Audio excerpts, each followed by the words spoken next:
Well, the multi-trillion-dollar question is whether the Chinese market will hold up, and if it falls again, just how long will it go? Michael Every is Rabobank's Head of Equity Market Research in the Asia Pacific, and he joins me now from Hong Kong.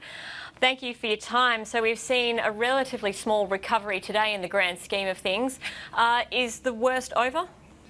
I'm afraid not. I think the worst is still yet to come. We've seen some supportive measures from the government over the last couple of days finally having a bit of an impact on the market in today's trading, but with 70% of the market frozen, only 30% allowed to trade, and effectively a lot of behind-the-scenes pressure for no one to sell, so everyone having to buy. Naturally you've had a near-term bounce, but I don't think that actually reflects fundamentals at all. So how low do you think the market will go when these bans are lifted on trade? First of all, it's a question of if, not when, and what other measures are introduced afterwards or alongside them to try and support the market. But if we were to look purely at fundamentals, I think we can go all the way back to where we were last summer, which for the Shanghai market is around 2,500, so over 1,000 points lower from here, because that's when the bubble really started to blow. And if this bubble is going to unwind or pop, which I think it very much is, we go back to where we were. So given that, how appropriate has the authorities' intervention been in the market? Totally inappropriate, because basically when a bubble starts bursting, there's not a lot you can do about it.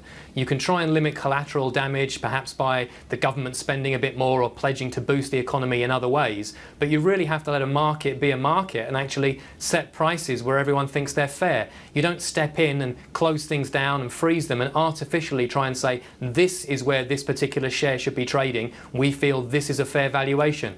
But effectively what we've got in China, and not only in China by the way, I have to be fair, it's happening in other countries too, is everyone's enthusiastic when the market goes up, up, up, up. When it comes down, suddenly it's not a fair market and they try and close it down. So do you think that there will be more intervention in the market, and what could they possibly do? They've already frozen stocks, they've already effectively, banned selling from any significant investor. What else can they do? Well, they can close the whole market. I'm not saying they will, but logically that's an extension of what they're doing. If they've already frozen 70%, there's only 30% left before they say, people are irrationally panicking and we need to close it until everyone suddenly feels more bullish. I don't think that will help. I think these are very counterproductive measures. For example, if you're trading the 30% that's left and you're not being lent on to buy and you want to sell, you would hurry to sell because you don't know when your shares are going to be frozen and you can't get out of the market either. So everything they're doing actually is triggering a counter response in the other direction. But that isn't stopping them doing it because they simply don't want to see this market go down. But no one ever does. Are the authorities actually damaging their own credibility by intervening like this and showing that they're not willing to let markets be markets and act in a capitalist fashion? I mean, I think cynics, and I classify myself as a cynic, aren't surprised by this because we've seen central banks stepping in to intervene in what we'd call developed markets in the past, obviously in America and in Europe too. So there's no reason why we should have expected China not to do this.